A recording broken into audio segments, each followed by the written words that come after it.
Hello everyone, welcome to another exciting episode of the Jacks of All Fandoms podcast. I'm the Average Joe, I'm here with my best friend and partner in crime, Nick by Night. Hello. We are here today to talk about the future of Marvel television, specifically all the series that have been announced for Disney+. And we have a lot to say about each of them, so let's not waste any time. Let's start with the first one, the one that's currently airing, WandaVision. That kind of came out of nowhere, and I was not expecting it to be as good as it was. Same. It's crazy. Like, from the first one, actually, a friend of mine specifically told me that he only watched the first episode, and he just did not, he just thought it was too slow-paced, he didn't really like it, and I'm like, I knew something in the back of my mind. I also thought this as well, but I knew in the back of my mind that there was more to this. And sure enough, by, episode 3, things got really interesting. I will say, I'm currently watching through WandaVision with my parents. They're a bit older, and they don't have the same exposure to comics as someone like you or I do. The only films that my parents have seen at the MCU are the first Iron Man film and the first Hulk film. And then parts of a couple other films like Captain America and Thor Ragnarok. Alright, Thor Ragnarok's Thor Ragnarok's funny, I really like it. That definitely is a showcase of Marvel's humor. But my parents got hooked on WandaVision because they were interested by the classic TV tropes. So this is going through era by era, and this is all stuff that they remember from their childhood. The I Love Lucy bit, the Sabrina the Witch bit, that's just all stuff that gets them invested in the plot. And they do seem to be kind of interested in how the story's going with Scarlet Witch and Vision, so this might be a great motivation for them to finish the rest of the MCU as well. Indeed, something very interesting. Do we want to talk spoilers? Do we want to discuss a few things that happened? What are the odds that the people in our audience have actually seen it? I'd say that most of the people who watch your stuff are comic fans, so... That's probably true. Probably most of the people who came in from my channel came in from My Hero Academia and Star Wars, but... True enough, but I'd say people who are you and I are both... Well, I'm trying to get into My Hero Academia, and we're both Star Wars fans. So. I'm caught up all the way to the current manga. He's up to the sports festival. Yeah, I will do it. I promise. I am invested. I just haven't had time. Nobody in the comments spoil him. Okay, how about we just do a spoiler warning? 3, 2, 1, let's discuss some spoilers. Spoiler alert, there's a person named Vision in it. And a person named Wanda. Show ruined! Okay, the latest episode in particular, where they actually got in the old actor to play Quicksilver, who was in the X-Men movies. Yeah. I think it was the end of episode 5 he was introduced. Mm-hmm. And I think this was a bait and switch for the audience. I don't think that's actually him from another universe, even though this is supposed to supposedly connect to the Doctor Strange movie that's coming out, the Multiverse... Multiverse of Madness. Yes, Multiverse of Madness. And I think that this isn't actually part of that. I think that this Quicksilver is not actually him, and because she does specifically have a line, how come you don't look the same as you did last time? And he specifically says the line, I wouldn't want to face the past either. So what I personally think is happening is that he's not real at all, like the children. I think he is a personal manifestation of her conscience. Because of all the stuff that he says, these people are... these kids have probably just been in their houses this entire time. You had to let him out, right? Because it was the Halloween special. So I'm like, so he knows that... maybe this is her subconscious, because she doesn't entirely know how she did this. And she doesn't entirely know, I guess the full consequences, which is why I thought the fake commercial in the middle was so brilliant. Yo Magic, the yogurt thing, and that the kid on the desert island is physically unable to open the yogurt and just dies of starvation. That's what I think that represents, all the people who are just slowly starving to death because she's controlling them like puppets and not realizing that they need to eat. Yeah. I will say, I think it would be kind of interesting if, in her power as it's developing, she accidentally opened a portal, brought him over, and then rewrote his memories to match hers. Oh, that could also work. Yeah, and maybe at the last episode, when he wakes up and remembers, he's like, oh my god, where's Magneto? Who's Magneto? He's our dad! We have a... what? And then that is how we get the explanation of the X-Men integrated into the MCU. and then we get them brought in proper when Doctor Strange crosses over. Exactly. I like that, because it would be way too confusing to do a World War II era Magneto in this universe, because, let's face it, it's World War II, so he'd be like 90 years old. He'd probably be dead. Or dead, yeah. I mean, I don't know, you think the mutant ability would probably keep him living longer? I'd say that. I mean, I think they do specifically say that Magneto's older than Charles, so that's definitely a thing. And I like WandaVision, and I like how it's going. So I'm curious to see how it's going to. I think Mephisto's involved somehow. Probably. Because I think the Agnes thing is a bait and switch. Yeah, it could be. Well. Because she genuinely seemed to not know what was going on last week. But I again, back to the fake commercial, because that's what they do. They put fake commercials in the middle of the show. Era appropriate commercials. And they all connect to things in Wanda's past so far. Like there was the Hydra made a toaster? Oh, it was Stark Industries that made the toaster. Oh, okay.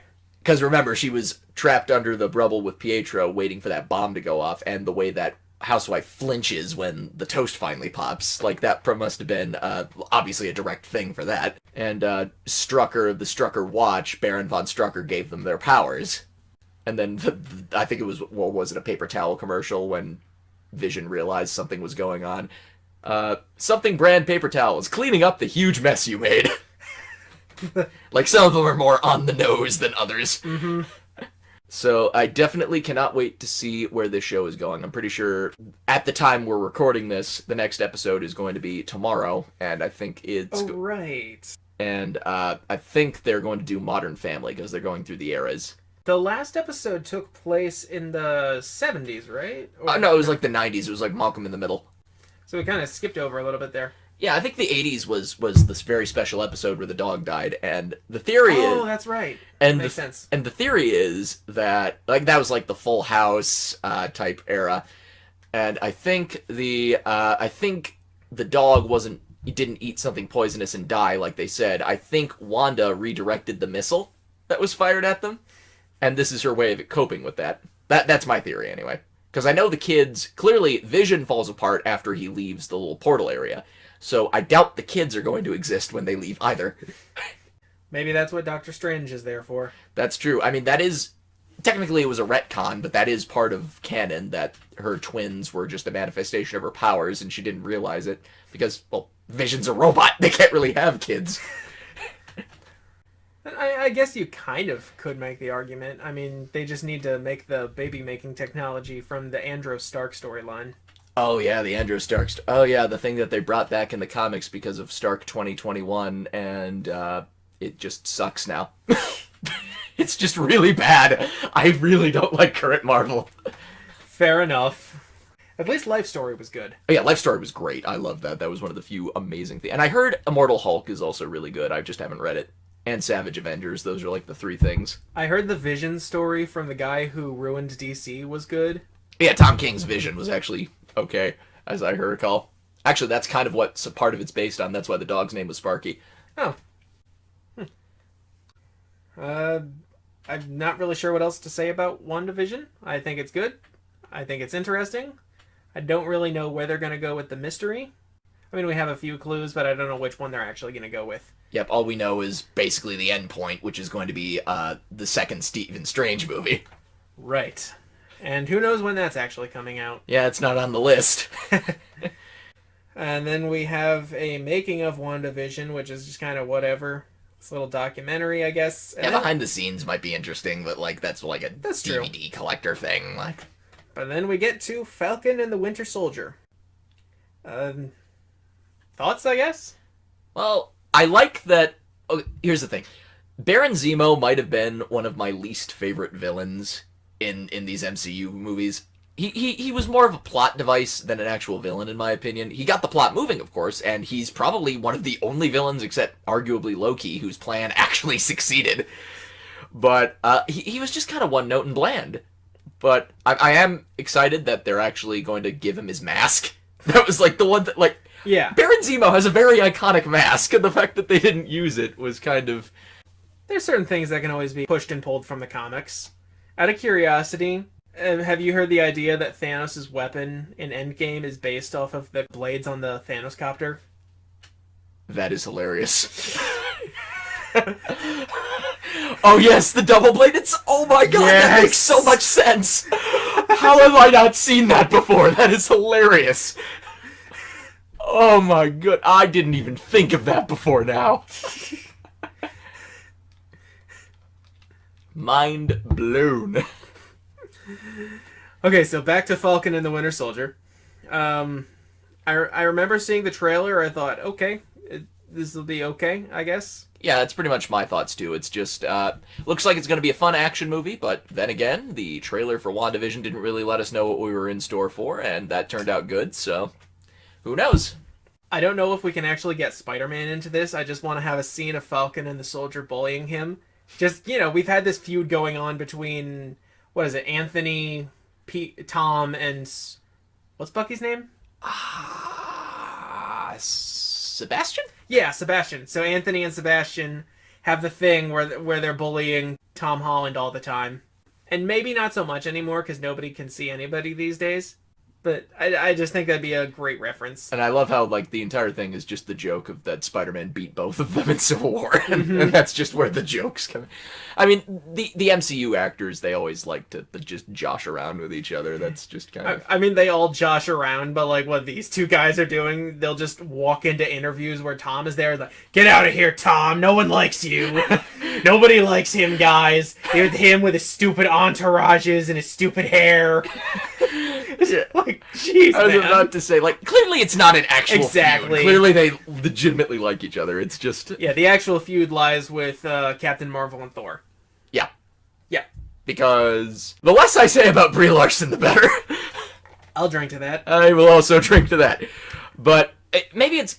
From the trailer, it kind of looks like it's going to be like a buddy cop movie, where they're basically they're opposites. They butt heads, but together they overcome. So that's pretty much what I think is going to be it like. I mean, this honestly sounds like the premise of a 2000s buddy cop movie.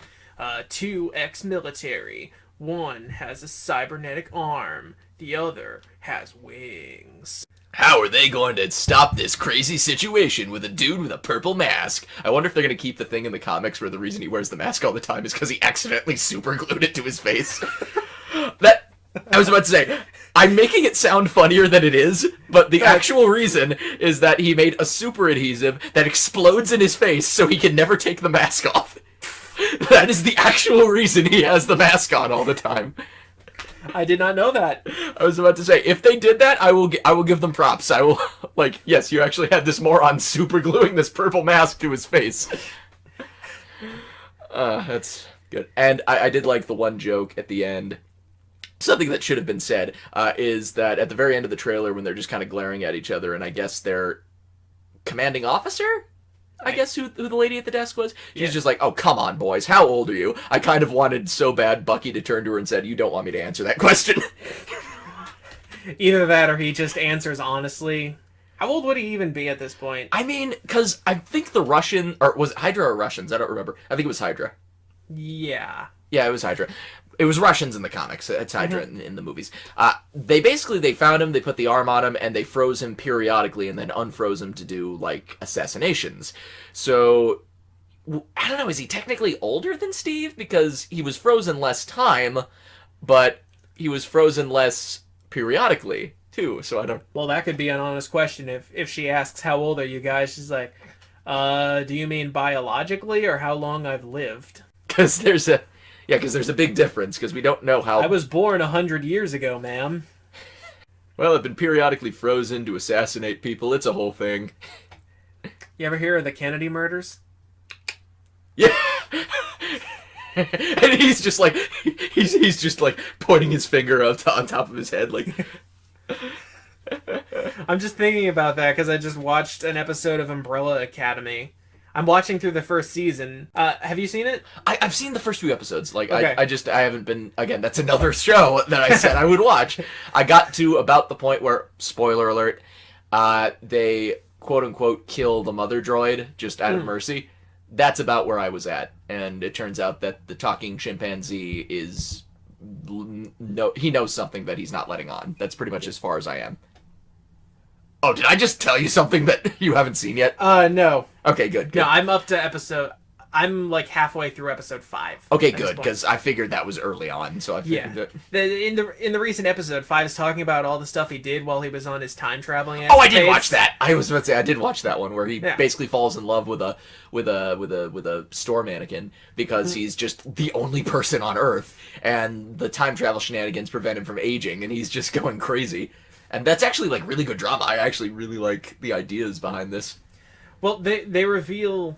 Do you mind if I spoil? Okay, spoil something small. Okay, That's fine. Okay, after he had been living there for a few decades, he got picked up by this place where it's this organization that tries to stop anything that threatens the way that the time.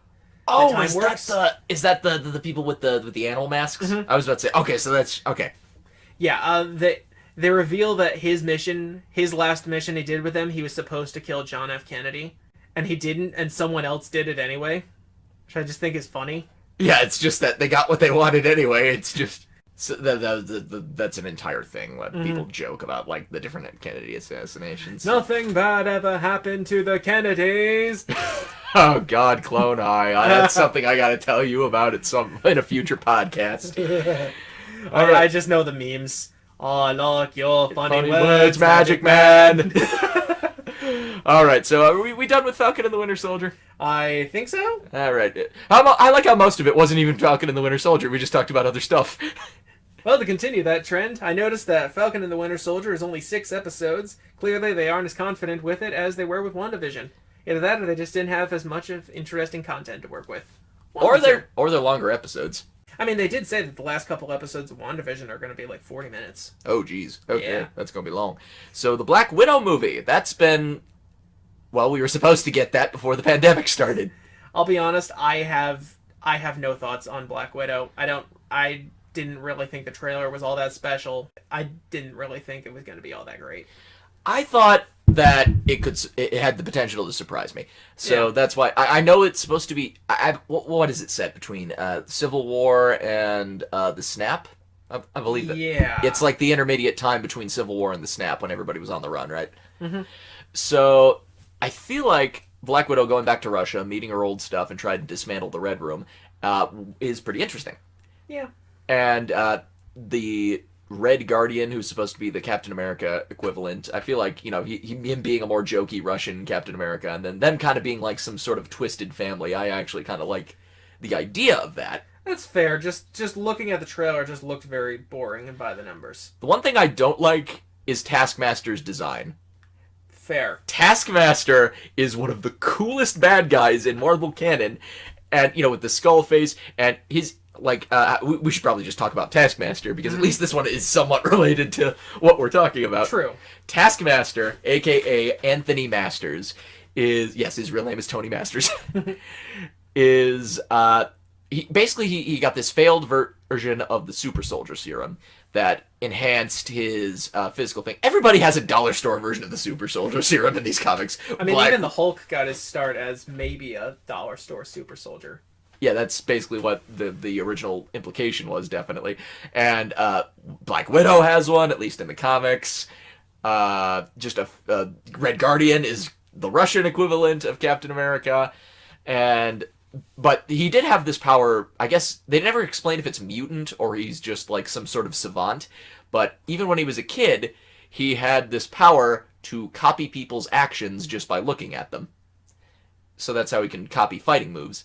And something that's kind of hilarious, he could have not actually become the awesome assassin that we know him as, because he was 5 years old at a community pool, and he watched somebody do an awesome dive off the high dive, and at 5 years old, he replicated the thing. However, he never learned how to swim, so when he hit the water, he had to get saved by the lifeguard. This is a real thing that happened in this character's backstory, and I love it. I had no idea. Oh, another thing that he can do, he can watch Bruce Lee movies on fast forward and copy the moves exactly. So Bruce Lee, who is already one of the fastest fighters on the planet, and watching it at fast forward, he can actually perform all the moves. Basically it has to be something that's feasibly obtainable within, say, somebody with Captain America's physiology. Yeah. I will say, You and I have discussed Ultimate Spider-Man a couple times. The TV show, and how terrible it is, despite having one of the best film runners for comics, Paul Dini. Yeah, I know. I was legitimately surprised when you told me that Paul Dini was actually behind the show. But I will give them credit. Taskmaster is handled really well. He always is written with this presence to him. Like, he's treated as one of the few people who's like an actual threat. Actually, I will give them credit. A lot of the villains are done at least decently. But Taskmaster, the first time he's brought onto the show, he's hired by Dr. Octavius to try to figure out Spider-Man's secret identity. Because extenuating circumstances happen, people know that Spider-Man is at least somewhat familiar with Midtown High. So he goes in and poses as the gym teacher and sets up this obstacle course race to try to figure out who Spider-Man is. And that's when he starts to get his obsession with Spider-Man and starts to realize this kid has a lot of potential. And he has this rivalry with him where it's almost like this Sonic and Eggman dynamic between them. He's treated as the main villain for at least a season, where Spider-Man is going around trying to recruit people to S.H.I.E.L.D. Like the kid from the Savage Lands, Cloak and Dagger. Kazar. Yeah, Kazar. Oh, he's a kid in this universe. Well, he's a teen-ish, but... Okay, like he's just straight up blonde Tarzan in the... Pretty much. in the comics. But I always respected that they were always able to make Taskmaster cool. That's my point here.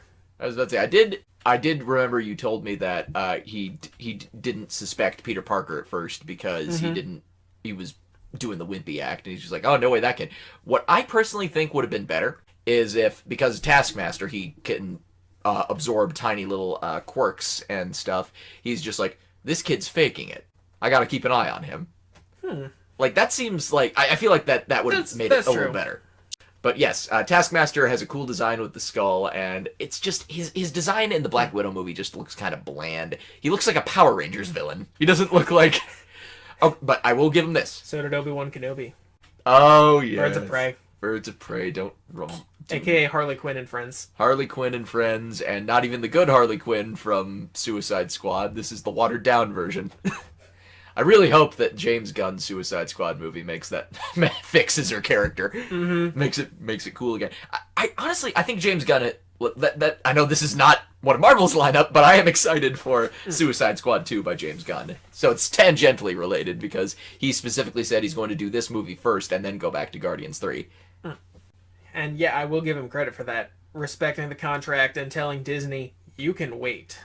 Yeah, exactly. Like I signed a movie deal for them. I'm going to do their movie, and then I'm going to come back. So yeah. So basically, I just as long as Taskmaster actually has legitimately good fights, if the fight choreography, and from that one fight with her and I guess the blonde Black Widow, whose name I don't remember from the comics, I guess that's who that lady was supposed to be. Blonde Window, call her that. It's like it begins with a Y, like Yvonne something. All the Yvonnes are blonde. Yeah, but as long as like that, I remember that fight scene in the fight choreography and that scene in the trailer actually looked decent. So I'm just saying, if the fight choreography is really good in this movie, I will accept it. I will accept Taskmaster's not good design. Because his entire thing is he copies fighting styles. He better have the best fight choreography of any villain ever. So, any other thoughts on Black Widow? I think that's about it. Alright, Loki. That looks interesting. Yeah, that's true. I don't know what they're going to do with it. Are they going to do a multiverse thing? Because technically this is the Loki that escaped during the time heist in... Spoilers. The time heist in Endgame, where they went back to the Battle of New York and tried to get the Tesseract back, but then Loki stole it when they were trying to arrest him. And this is following that Loki, who supposedly died at the hands of Thanos, though I thought that was just kind of a lame way for him to go out. Yeah. I mean, it kind of fits his character, I guess. Yeah, they tried to get him. His character arc. But I do love how basically Thanos pretty much looked at the camera and said, "Huh, no resurrections this time." I heard theories online that this Loki is going to be the Loki who shows up at the end of Thor 2, and that our Loki actually died. Oh, so this is a separate character altogether. That could be interesting. Yeah, that could be very interesting.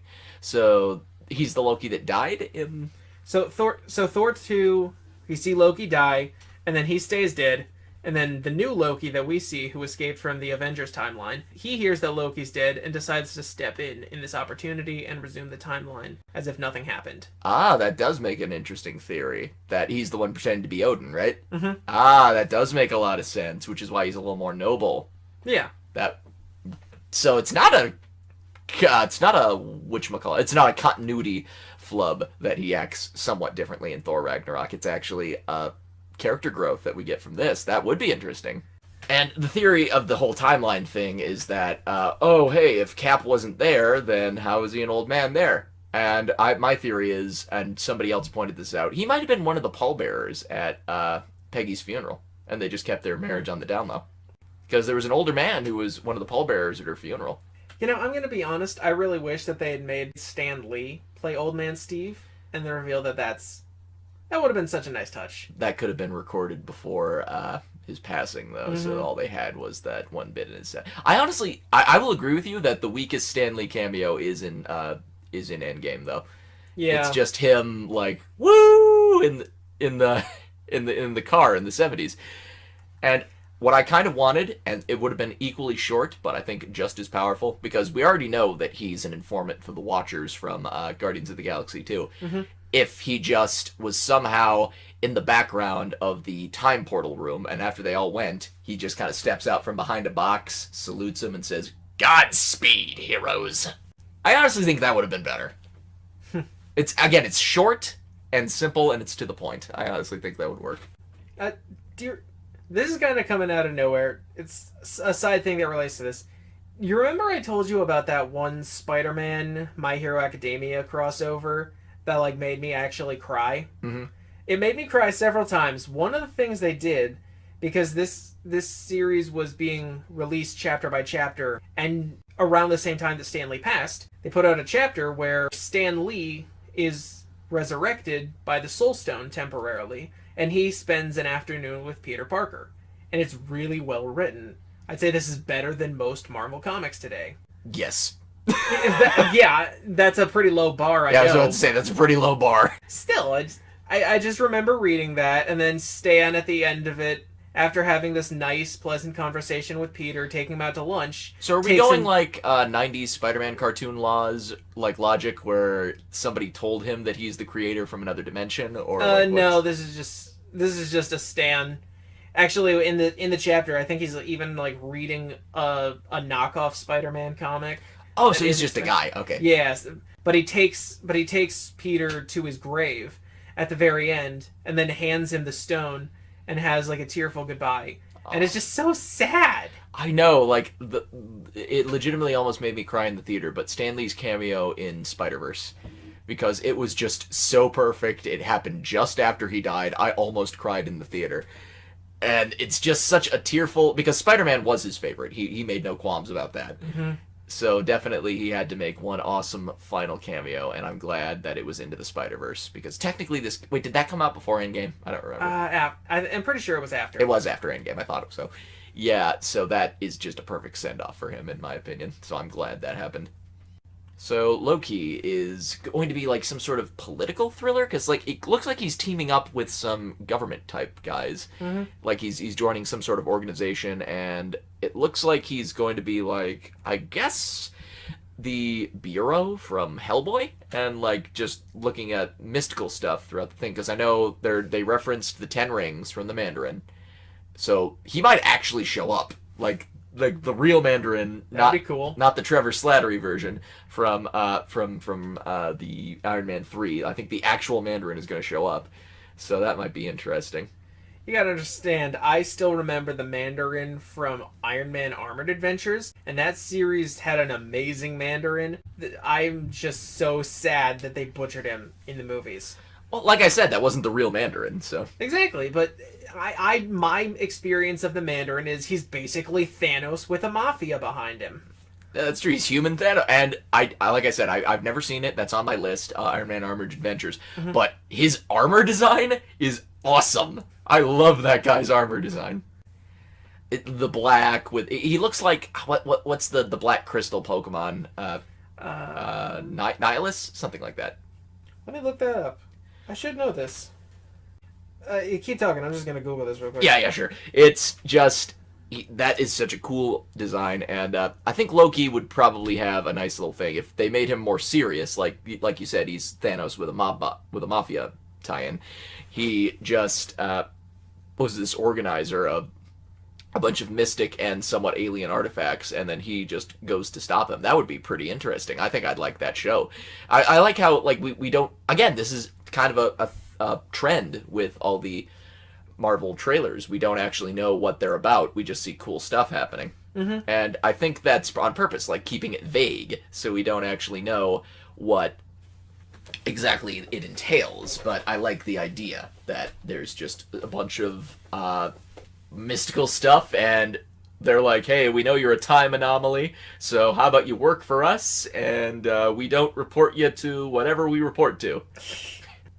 Were you thinking of Necrozma? Necrozma, that's who I was thinking of. Yeah, his armor reminds me a lot of Necrozma. Makes sense, honestly, with all it's like a samurai armor, but it's all jagged and all black and yellow. Yeah, it's just like the crystalline part of it, and it just looks a lot like that. That's definitely what it reminds me of. All right, anything else on Loki? Not that I can think of. I'm looking forward to seeing more Tom Hiddleston. Oh, definitely. He's just got so much charisma, and I'm glad to see him back at the role. So that's going to be a lot of fun. Shang-Chi, Master of Kung Fu. I know nothing. I know nothing about this character either. And I just think that it's going to be like one of those old school martial arts movies, and that could be cool. I know they're doing like one for Batman. I might have been released right now, but Batman Cult of the Dragon or something. Oh, right. The anime film. I haven't seen it yet. Yeah, I haven't either. It looked interesting, but is it Kevin Conroy doing the voice? No, it's not Kevin Conroy. But it's who's voicing? Somebody's voicing Black Tiger. It's the guy who not Black Tiger, Bronze Tiger. Bronze Tiger. I got confused because the same voice actor not only played him in Arrow, it's the same guy who played Bronze Tiger in Arrow, but it's the voice of Black Dynamite, that is a good show on Adult Swim, and I think it's hilarious. Basically, from what I saw from the trailer, he's a combination of those two characters, so I was excited to see that. You know, the blaxploitation awesome dude who just like has a bunch of one-liners and a bunch of anime fight scenes, and Bronze Tiger, one of the greatest martial artists in DC canon. Isn't he better than Bruce Wayne? I believe, yeah, like, that was, like, a thing in, I think it was Batman Brave and the Bold, where they basically were about to fight, and it never shows you who actually won. Okay. He's either his equal or slightly better, because I do remember in the cage match in that same episode, he specifically had to cheat in order to win to get him on his side. Yeah, that is, I think, something that is up for debate. I know he was like the head of the 80s Suicide Squad, which is a comic series I'm currently reading because I got a bunch of cheap versions of them at Ollie's, so I've been reading through them, and those are awesome, and I love them. But yeah, he basically is similar to his animated version, from the Suicide Squad Hell to Pay movie, where he basically is just more a more stoic. He's like Batman, but he kills, but not like. He's like, I'd say, season 3 Arrow, where he'll kill, but he's not happy about it. That's a good assessment of his character. Yeah, so that's basically what we got there. And that's why Shang-Chi exists. And that's why Shang-Chi... Like how, I was about to say, we didn't talk about Shang-Chi at all. We're talking about stuff that was similar to him. I think that happened for a few of these. Like, we just go on Falcon tangents. and Soldier. Yeah, it's a buddy cop movie. Let's talk about something else. Let's talk about buddy cop movies. Oh, jeez. But no, Shang-Chi, I guess if it was like a martial arts movie, it could be interesting. I'm not going to discredit anything. Yeah. Like, until I see a trailer, I think I'll... But, oh my goodness, we are going into the thing I was super excited about. Something that I've been wanting for a long, long time. We are going to What If. My goodness. Would you like to start? Because I got a lot to say. To say about this. Honestly, it's just... I haven't seen much of the stuff where they talk about what they're going to do with What If. I know they're going to explore the one thing about what if the other half of the universe got explored. And I think I heard Marvel Zombies, too, right? Yeah, Marvel Zombies, I think, is going to be like tie into the Winter Soldier one somehow. Oh. Because it was that scene where he catches the shield in Winter Soldier and then caps a zombie, so I'm curious how that's going to work. Interesting.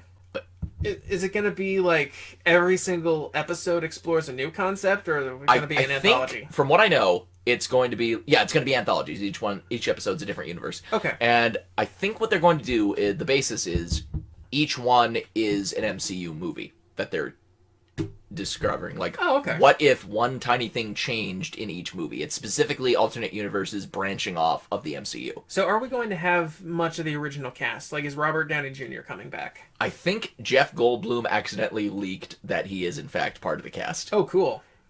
Because, Jeff Goldblum's character from Thor Ragnarok is definitely going to be in that. The Game Master, I think, is... What was it? The Game Master? Something like that. Well, he's not Captain N. No, yeah, right, Captain N, the Game Master. No, Captain N. What was his name? I know the Collector is his brother, because they're both Eternals, I think it is. So the Collector's his brother, the Benicio del Toro character from the end of Thor 2 and Guardians 1. But the Grandmaster! Yeah. The Grandmaster is... You said it right as right as you found it. It's not Game Master, it's Grandmaster.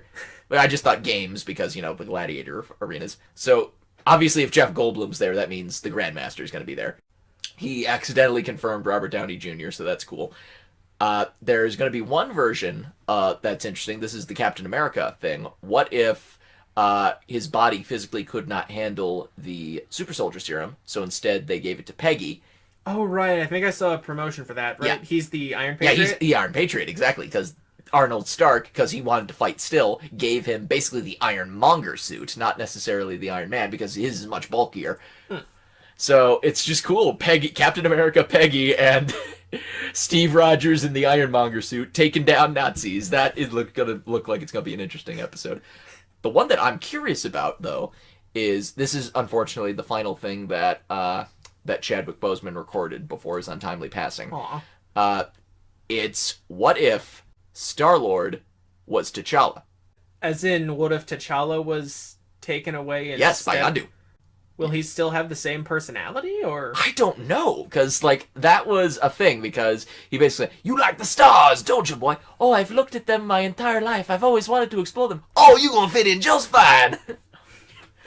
that happened in the trailer, so I'm like, so does that mean he kidnapped him because... he knows that Quill was Ego's dad, or are we just going to do like Guardians 1 logic, where we don't know that? Good question. Or are we going to do something even crazier? Igor, raise the brain, Igor. No, Ego is actually T'Challa's father in this universe. Well, that would certainly legitimize Killmonger's fight. Yeah, that would definitely give him a more legitimate gripe for the throne.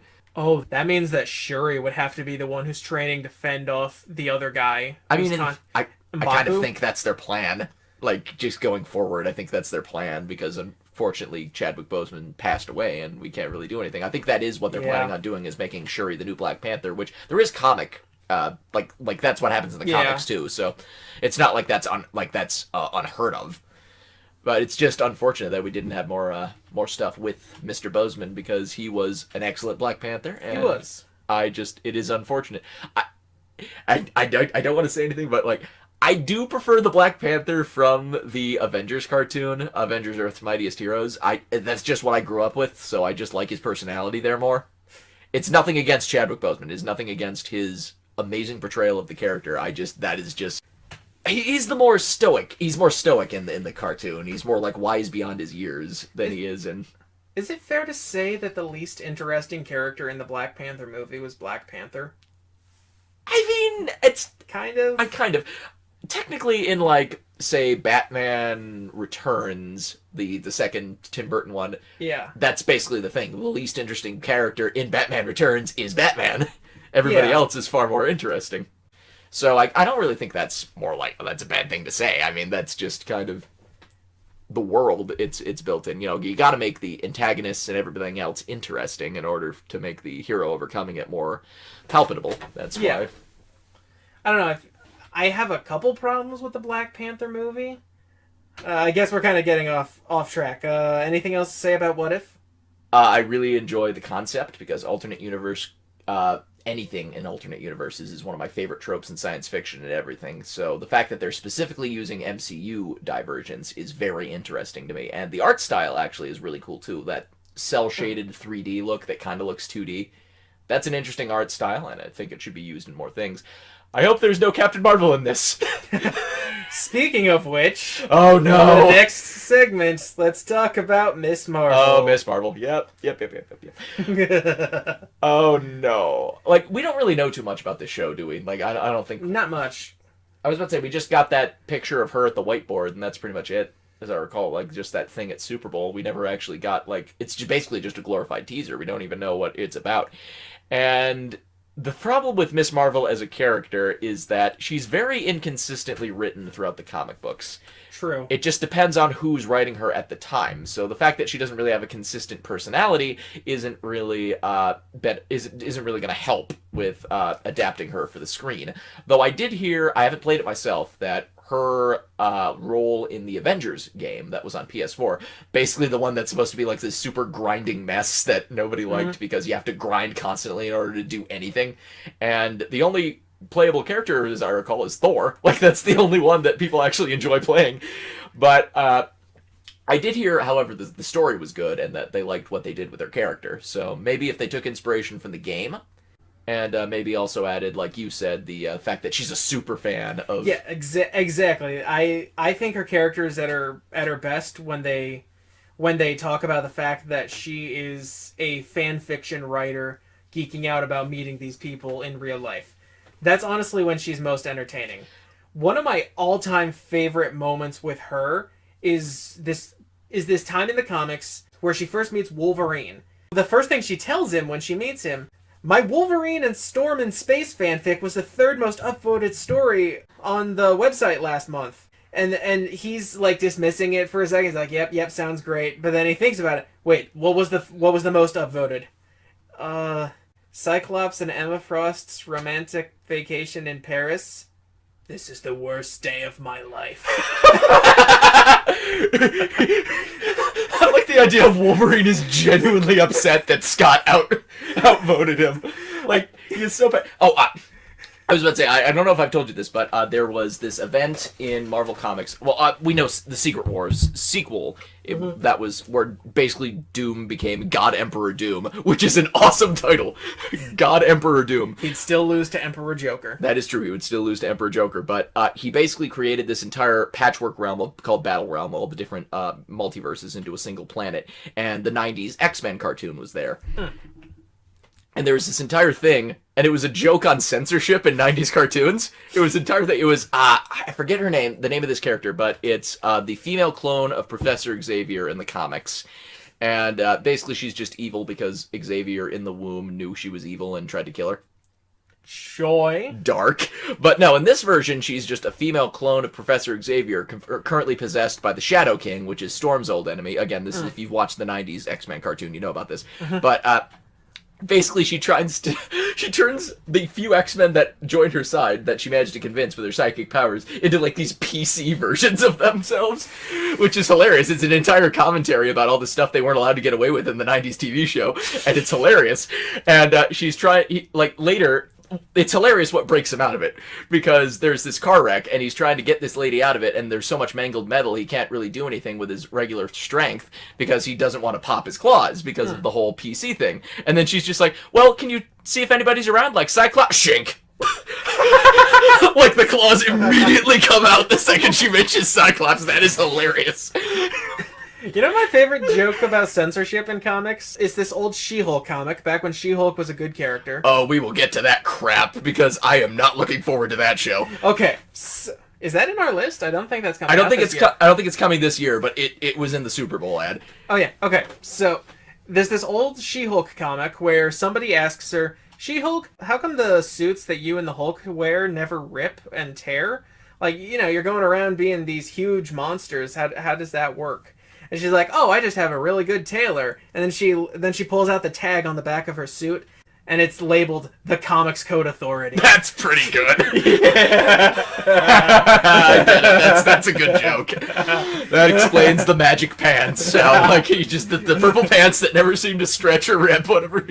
And he can still wear them underneath his normal clothes when he's Bruce Banner. That is pretty funny. Okay, yeah, that's a good joke. That's She-Hulk. I don't want to get into it, but that She-Hulk series is gonna suck. Yeah. That's just because of, like, the writer and just her behind-the-scenes antics that I won't get into here, but... Fair enough. But I just can tell this is not going to be a good show. But Miss Marvel has potential. I'm not saying that... I will never say that nothing has potential, except Batwoman. Batwoman is terrible. CW's Batwoman is terrible. I will... Yep, you can quote me right now. That is terrible, and it always will be. I am really glad that Supernatural ended when it did, because that was a really great show back in the day, and it was already starting to fall into those pitfalls of CW badness. Yeah, unfortunately, the CW is not the show, not the channel that it used to be when it came to quality. But so yeah, Miss Marvel, I'd say if they kept certain aspects of the personality that are fan favorites, maybe possibly based it on the Avengers game, and I don't know if they have like the rights to certain characters, like if. Gosh, who's left? I guess all the Disney Plus show characters. I don't know. There's like a legal limbo for like Daredevil and Jessica Jones and stuff. I don't know. That's true. Technically, they're part of the MCU, but I don't know if they're part of it. Because I was just thinking of different heroes she could meet and go fangirl over and like team up with. Well, obviously, we don't know about WandaVision because we don't know what's going to happen at the end of their show. That'd be so terrifying if I'm just imagining this scene where she sees Wanda and Vision, she's geeking out, asks for a picture with them, then like right before she takes the picture, the magic from Wanda wears off and Vision reverts to the husk. Oh yeah, just like this body. This husk like of just wires and that's the picture she gets. Just like the bullet-ridden husk with the giant hole in his forehead because the Mind Stone is gone. Yeah. That would be pretty that would be awesome. But yeah, okay, let's see. We got Doctor Strange. We've got She Who Should Not Be Mentioned. Because unfortunately, we're going to have to mention her because she's named after her. Oh gosh, I'm terrified of what they're going to end up doing. The theory is though that Brie Larson's on her way out. Like that's the rumor. So I don't know what they're going to do with this. But clearly, we have to bring her up at some point. Which how can she be a fangirl of Miss Marvel if she's barely done anything on Earth? Like, if you really think about it. Captain Marvel, the only major thing she's done on Earth is something that was covered up in the 90s, and fighting Thanos, which nobody was there for. Yeah. There was no cameras or anything. So how could she be a fangirl of Captain Marvel? It doesn't make sense. Maybe she accidentally finds her way to Sword or something, and they're like, oh hey, there's this random moniker that we didn't have to use. Here, go ahead, go nuts, I don't care. Miss Marvel, take it. Although, theoretically, I think... because this kind of goes back to WandaVision, the character Monica Rambeau in it, who was just a kid in Captain Marvel's movie, I feel like the reason that she gets her powers, and they already mentioned this in the last episode of WandaVision, that constantly going through the hex in and out again is changing her molecular structure, so she might have the same powers as she did in the comics, where she could like turn her body into hard light and all this other stuff. You know, I will say, while we're on the subject of Captain Marvel, I kind of think her character in the comics was better written when she was Miss Marvel. Far better. Like, I'm not just talking about the costume, you know, just... Yeah, I was about to say, like, I know if people make that argument, oh, fan service, that's the only reason you like... No, she was just genuinely better written back then. I seem to remember there being a thing from the... What was it? The New Avengers, when Luke Cage is leading the team. Miss Marvel was a member, and... I don't remember what the context was, but she needed to borrow the phone of a random civilian who was there, and she ran up to him. She's like, "Hey, I'm sorry. I really need this phone. We will get it back to you. If it's destroyed, I apologize. We will find a way to replace it." Like, I could not see new Carol Danvers. I could not. I don't think she gives a crap about it. She just walk over, punch him in the face. Yeah, probably punch the guy, grab the phone, and destroy it herself afterwards. Exactly. Like, I was about to say, like, she's not even like a Rick Sanchez or Rick and Morty type of jerk who we root for. She's apathetic towards humans. She just doesn't seem to be... Which is ironic, because she's supposed to be human, and that was supposed to be the lesson she learned in her movie. But literally the opposite happens. She becomes this god who doesn't care. You're not wrong. She's literally learning the exact opposite lesson she's supposed to be learning. Okay, we should probably move on. Right. So Miss Marvel, should they actually go with the fan fiction writer approach who geeks out at heroes, could be a good show. But we are... Oh, goodness, we're going into Hawkeye. Oh, wait, there's one more thing before Hawkeye. There is one more thing? Eternals. Oh, the Eternals. I know nothing about Eternals. absolutely Nothing about this either, other than somehow Salma Hayek is going to be playing a character in it. I don't know who that is. You ever seen Grown Ups? Nope. Okay, basically she's in a lot of Adam Sandler movies. She's a Hispanic woman. Oh, she's voiced something. She's voiced a character you would know, and it's not coming to me. But yeah, basically the Eternals, from what I recall, this might be like an origin prequel type movie of the entirety of the MCU, because the Eternals are the before. They are before everything. Even Galactus? Yeah, I think Galactus was an Eternal, as I recall.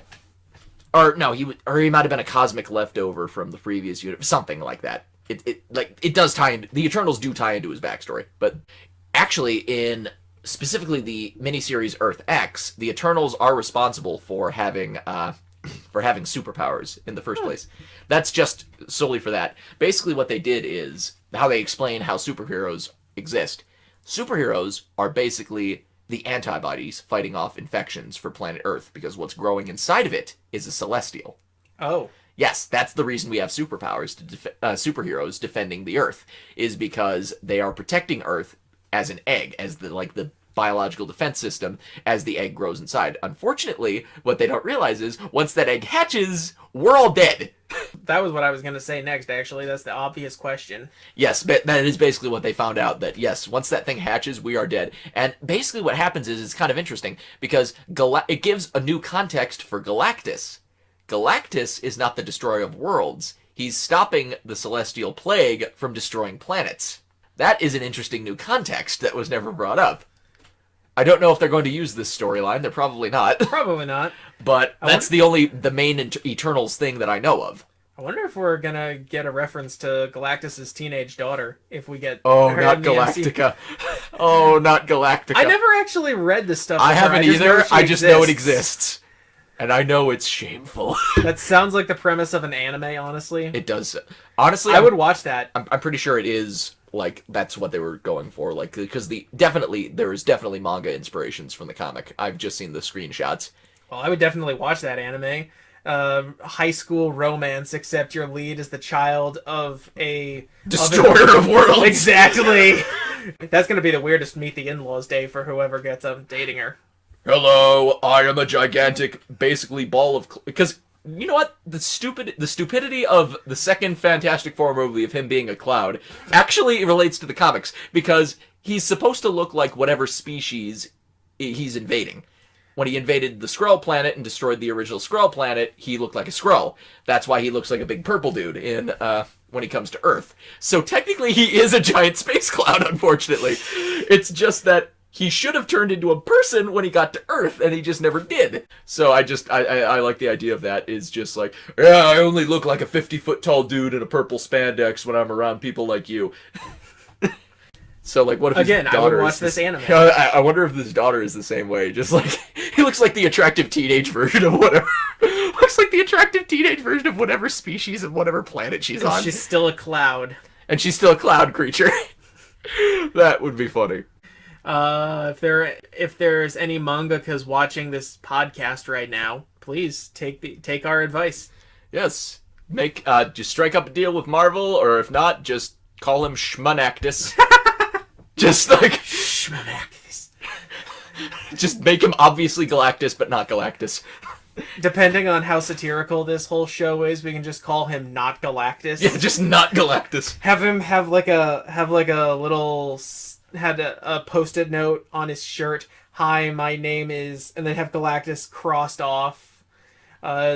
Dave. My name is Dave. Dave, Destroyer of Worlds. I am... Gary. I am Gary, Destroyer of Worlds. Every time we have conversations, it just devolves into stuff like this. We've been talking for an hour. I was about to say, we've been talking for an hour. We are going to clearly edit this down for when the podcast actually gets posted, but like, maybe? I don't know. Possibly, yes. But my goodness gracious gravy. And I think maybe 25% of it has been talking about the actual shows. I was about to say, none of this has actually been about what we were supposed to be talking about. It's just stuff tangentially related to the stuff we were talking about. And that just happens every time you and I talk. Exactly. I mean, I think hopefully it's entertaining for the people listening to it. As of right now, the last podcast has been up for a month and it's got about 29 views, so maybe not? I don't know. Oh, no. Yeah, I blame the algorithm. The algorithm. Yeah, the algorithm. Yeah, we'll go with that. We'll blame the algorithm. Okay, blame the algorithm. Perfect. We are perfect. Nothing's wrong. We are completely perfect beings. We have ascended. We are not... But no. Okay. Why is your idea of a perfect being Tim Curry? Why is your idea of a perfect being not Tim Curry? I'm so cool that I got to play Palpatine, and I don't even sound like him at all. I know. Actually, his like Sith Lord voice was okay. Like I kind of like the Sith Lord voice that he uses when he's in disguise. But regular Palpatine is just straight up Tim Curry.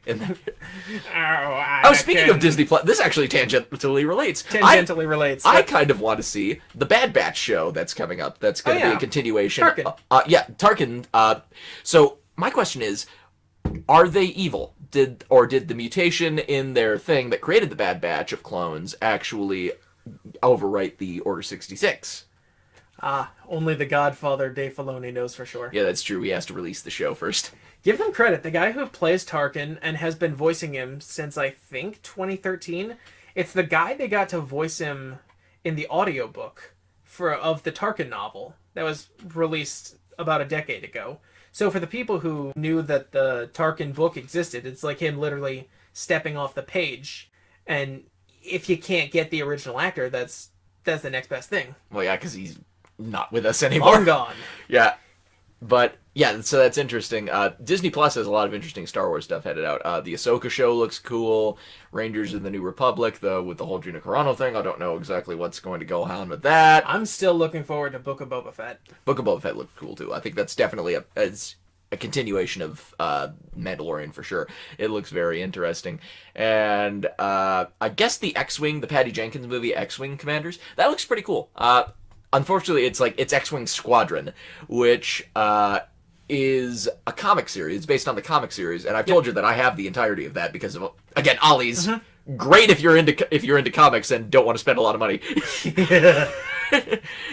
But I do have the entire X-Wing series in trade paperback, and I'm just nervous because every time, and this is just like the nature of Hollywood adaptations, they change stuff, and I really like the characters in X-Wing Squadron, so I'm nervous because they're going to change the characters that I liked reading about. But Patty Jenkins, aside from Wonder Woman 1984, has a really good track record. I haven't seen it, actually. Was it really that bad?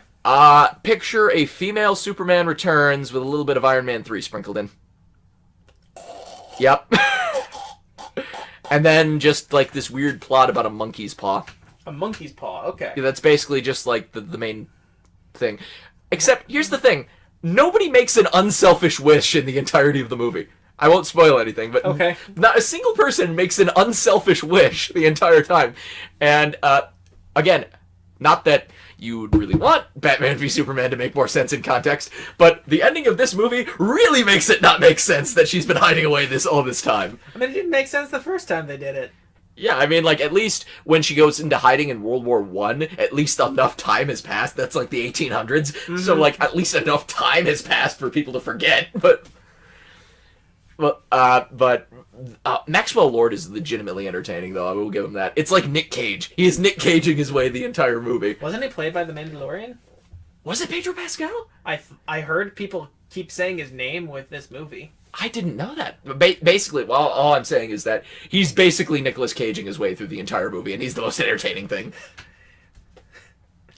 So yes, that's Star Wars. That's a bonus. That's what's coming up for Star Wars on Disney Plus that we discussed our feelings on. I mean, I don't really know if I want the guy who built the Death Star to get his own series. You know, the guy from Rogue One. Really? Yeah, he's getting his Andor. I think he's getting his own series. I mean, oh no, he didn't build the Death Star. I thought that was the guy who built the Death Star. Cassian Andor? Yeah. No, that was Galen Erso. Cassian is the main guy. Now this fight is real for you. I've been in it since I was... Oh, that Yeah, guy! I thought that... Okay, him and K2SO. that's me... Oh, yay! K2SO! He's the best droid in Star Wars. I know, I love K2SO. Never mind, I am completely on board with this show now. Jin, I want you to know that I will be there for you. Cassian said I had to. I was about to say he is the best. Oh, his model is in the Jedi Fallen Order game. You fight battle droids as his exact model. They have female voices though. Aw. I was about to say if they had gotten the guy's voice to voice it, because I know the other droids with his make and model had his voice, because that's just like the thing. It's just unfortunate they didn't get that guy back, because that would have been funnier. They do specifically do stop resisting. Because that's part of the thing. If you don't avoid their attacks, they just grab you by the throat. Stop resisting, throw. So, like, at least they acknowledge the line. It's just that. So, yes, brief interlude to the Disney Plus Star Wars canon. Now let's wrap this up with Hawkeye. Hawkeye. If they focus solely on... unfortunately, they're not going to focus solely on Clint Barton, which would have been interesting. They are instead... And... It's Kate Bishop, but it's not his daughter. I don't think his daughter is the person he's training. I think Kate Bishop is a completely different character, because it's not the same actress. Because I saw the thing. That's not the same actress. She does look like Kate Bishop in the comics, but I have the same problem that I kind of have with Miss Marvel and Captain Marvel. The character in the comics is not a good person. I know nothing about Kate Bishop, I'm not gonna lie. Okay, picture the spoiled brat, the richest spoiled brat you can think of. Give her a bow and arrow, and make her right all the time, even when she's wrong. That's this character. Oh boy. Okay, so we're getting into CW territory. Yeah, we are getting into CW territory. Hopefully, if they actually improve this woman's character and they actually focus on like the do like an Obi-Wan Anakin thing with her and Hawkeye, because he's barely a presence in the comics, and when they do, it's just basically to make him. To inject him with as much soy milk as possible. Oh, joy. Oh, joy. Oh, yes, Hawkeye is an absolute... He's a bigger joke than he was before. Isn't he hearing impaired now or something? Well, that was a good story. I'm not gonna diss that one. This is like right before Kate Bishop took over. Oh. So, yeah. And it would kind of make sense that he's hearing impaired if you were stabbed through both ears with an arrow shaft. That was a crazy story, and I heard it was legitimately well written. I haven't read it myself, but I've read the Arching Avenger trade paperback. Again, Ollie's. I know this has become a shameless plug for Ollie's. This video was sponsored by Ollie's. Go to ollies.com/fandom to get 10% off your next order. They don't even have online orders. It's Ollie's. It's a bargain outlet. Exactly. They don't even have online orders. That's great. But what was I saying? Oh yeah, that the Hawkeye of Arching Avenger, like they did a lot of good stuff with him. So he's a good character, and he could be explored so much more, because the movies haven't really done that, and this could possibly be our in to figuring out his past, to figure out even like the basic stuff. Like we know that he went. Spoilers for those who haven't seen Endgame. It's a 2-year-old movie, but somehow you haven't seen it yet. He basically goes on a killing spree as Ronin, and the theory is we're going to get flashbacks to that. And I would rather watch that show, honestly, Ronin. Yeah, I would have preferred that too, but we have to continue on and get all the current Marvel Comics characters into the MCU. Yeah, I mean, it kind of makes sense on the one hand. Jeremy Renner isn't... Yeah, he's not going to do this forever. Exactly. Which is unfortunate. I'd kind of like to watch a show that focuses on the Iron Man family now that Tony's out of it. Like maybe his daughter, 10 years down the line, becomes the Ironheart. And that was the plan, and then people were mad. Ugh. Yeah. Yeah, because of the 5 fans of Riri Williams out there. Not to try to shame the idea of diversity. It's just we want diverse characters who are well written. Exactly, and Riri Williams, actually, she is now like whoever took her over is actually like doing a decent job, because in her original thing, she is just not well. She straight up stole the Iron Man armor. Like that's just. And there's a way you could do that. That's Batman Beyond's premise. Yeah, that's Batman Beyond's premise, but it was just. Done in such a smug and self-entitled way. She basically becomes a cyber terrorist later in the show, and it's just bad. Like Well, I mean, Captain Marvel is a genocidal maniac, and she's supposedly the best hero in Marvel right now, so... Yeah, so good that she doesn't even feel anything when she's hit by the penance stare. Oh yes, the penance stare! Do not even get me started on that stupidity. I am just tired of being penanced. Oh yes, I'm so tired of being penanced, even though I feel no remorse for the thousands of people I've killed. And also the concentration camps I've Oh yeah, the opened. concentration camps from Civil War II. Let's not forget about those. Locking people up without trial, and basically killing War Machine. Killing Tony Stark, because the one running around right now is a clone. He's not the real Tony. She actually but they've killed forgiven Tony. her. Oh yeah, the clone somehow forgave her, just because I guess he's sauced up 24/7, because... I would pay $1 million to watch an Iron Man movie where Iron Man is high the entire time. just like drunk or... just... Robert Downey Jr. smoking weed. So what if I use my repulsor beam on a crystal? You think it would send it like thousands of places at once? Whoa!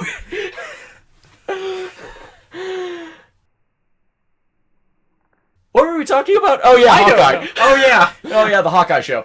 Okay, basically, if, my opinion is if they focus on like the relationship between him and Kate, and like we do like a student-teacher thing, and she actually respects him, unlike in the comics. Well, maybe she disses him at first and then learns to respect him. Kind of like what they did in season 1 of like Stargirl, because that's basically again. This is before CW got its grubby hands on it, but season 1 of Stargirl was actually, it was shaky at the first, and then it became really good near the end, and like the ending was like legitimately really good. Unfortunately, it becomes a full-on CW show next season, so joy to the world. Unfortunately. I watched most of the first season of Supergirl without problems. Yeah, I mean, there was dumbness, and that's just more like the writing. Yeah, like the writing was not very well written. It's not well written, exactly. It's just like basic plot stuff that you don't really.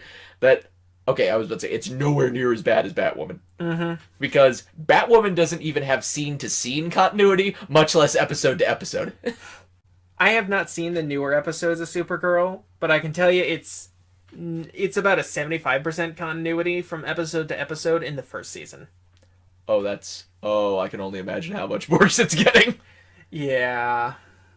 I haven't even seen it. I have pained myself to watch Batwoman because I don't know. I guess that's just what I decided to do with my life.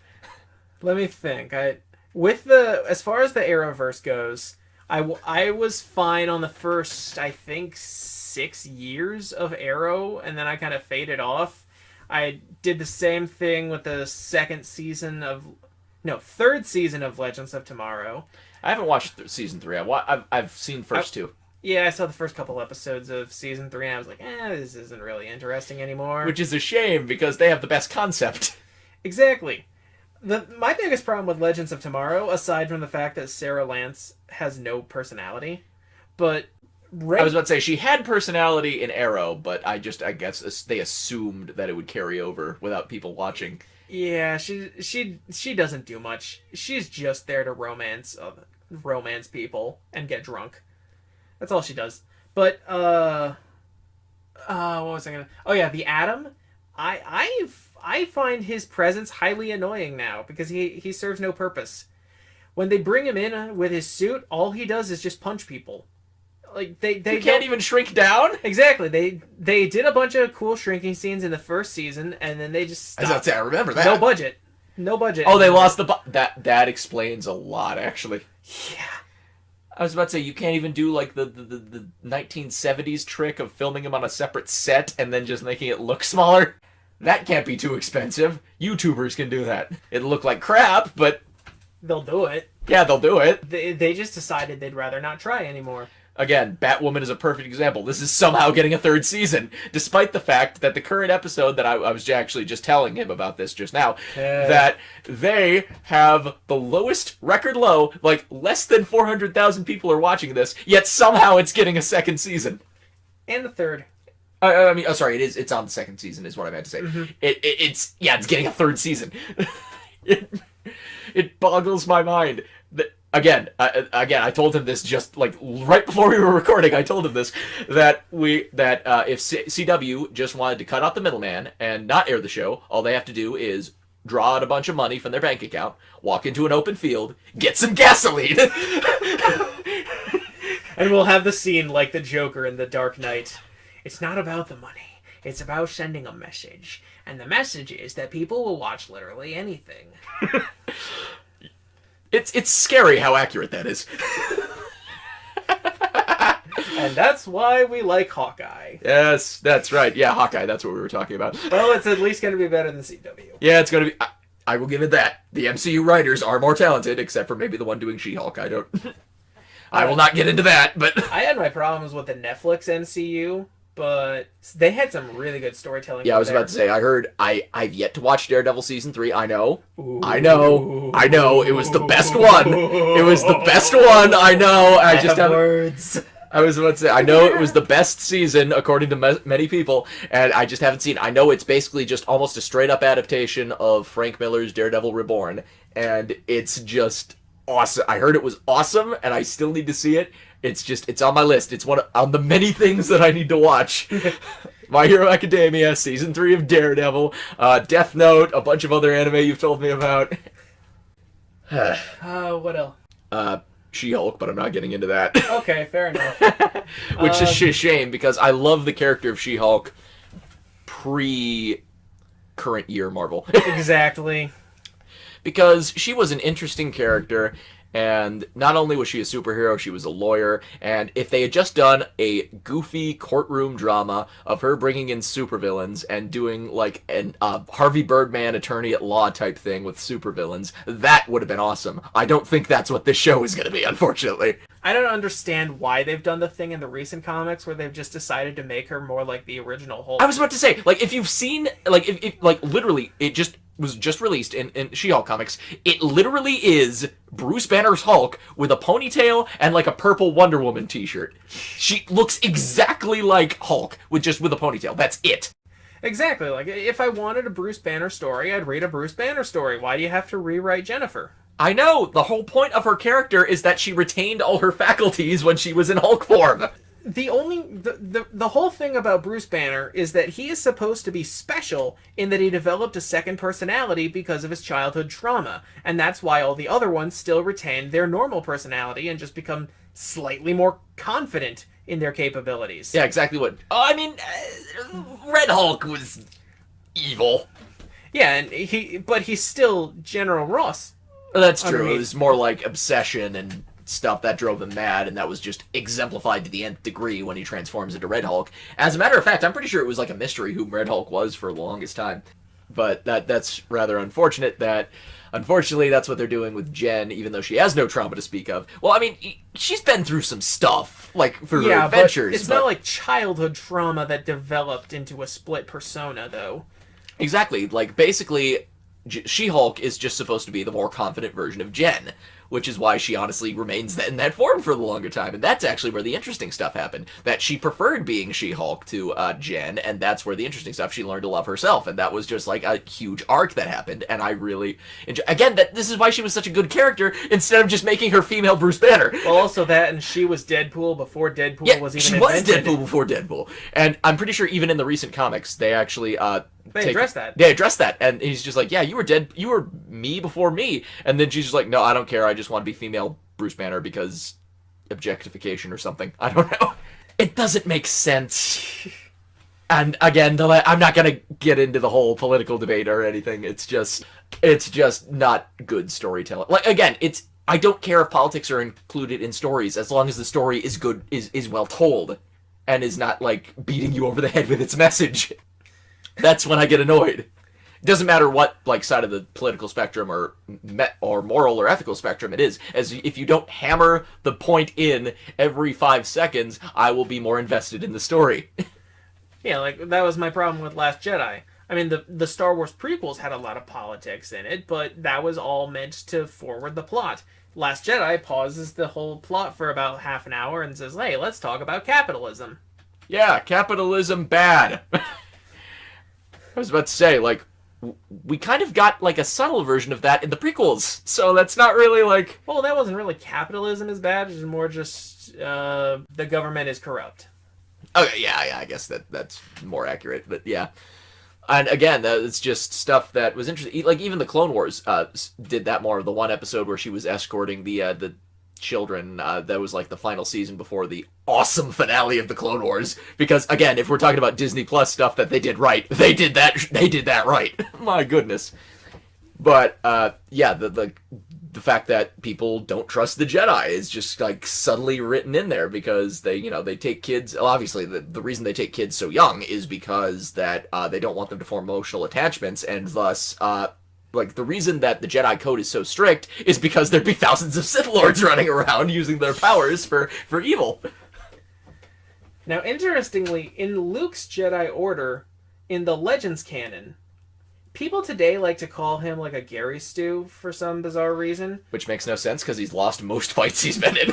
The thing about Luke's Jedi Order, his philosophy was, as long as you can learn to let go, no relationship is forbidden. So a lot of the people on his council were all married. Not to each other, but like Jaina Solo, Han's daughter, who is called the Mace Windu of her era, she has a whole family and a bloodline that lasts to the Legacy era. So does Luke. I was about to say Ben Solo, technically. His name wasn't Ben, it was Janus? Jaden. Jaden Solo. Jaden Solo. Yeah, he's basically the Ben Solo equivalent in the extended universe, and I know he turns to the dark side. He had a much more interesting character arc, honestly. I was about to say, I've read the first novel with them in it. I read the one where they were on Yavin 4, and Luke was basically just starting their Jedi thing, and then there was the Crash TIE Fighter. Yeah. I read that novel. And I did tweak the ending, because I thought the ending, like, they just gave him warp drive and he just flew away. And I'm like, oh, that's kind of anticlimactic. I remember because it was, like, for a class I had to read it. And, like, I just picked something and I picked that one. And the ending I wrote was a little darker.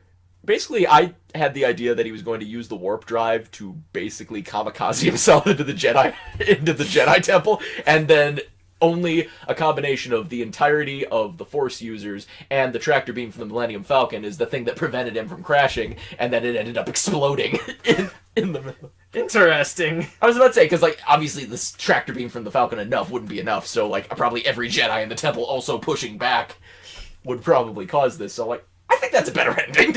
Interesting, yeah, I'll give you that. That's the more Hollywood ending, let me say. Fair. That's probably because this was before I cared, like, about subtleties and complexities of storytelling, and I appreciate it more for what it is now that I'm older, and it was, like, middle school when I read that, so. Oh my god, we've been talking for an hour 20. Oh my goodness, and I'd say about only 25% of that was actually related to what we were actually doing the thing about. We're probably going to have to put a disclaimer in the description. I wonder what I'm going to name this podcast now. Disney Plus talking and other stuff that we end up tangentially relating to it. Disney, MHA, Umbrellas, and Jedi. Okay. Maybe, I don't know. We should probably put maybe, I don't know, in the thumbnail too. Just like as a joke. Maybe, I don't know. We talk about stuff. There's a lot of stuff we talk about. I don't even know how to wrap this up, honestly. This is... I guess we technically covered everything we said we were going to talk about. Yeah, we technically did. Watch WandaVision, and... not much else. What If looks interesting. Watch that. Watch Loki as well. Loki also looks cool. And a lot of the stuff that Star Wars is going to be coming up with as well. I know we did a little bonus stuff on that as well. You can watch Falcon Soldier if you're drunk enough, I guess. I mean, I'm still going to watch it. It's probably going to be fine. I was about to say, it's probably going to be okay. It's probably going to be serviceable, fine. I guess I'm not saying don't watch Hawkeye or Miss Marvel, but like I guess just like keep an eye on the reviews and just like stuff that I'm not sure like just how it's. I'm not gonna say anything is just going to outright suck except for the She-Hulk show. That's gonna be bad, just because of the behind the scenes stuff. That is solely because of that. Like that is the only reason I'm saying this. I could be wrong, and I will happily admit if I'm wrong. But all right. Okay, so thank you guys for listening, and we will see you in the next one. Peace out. Excelsior!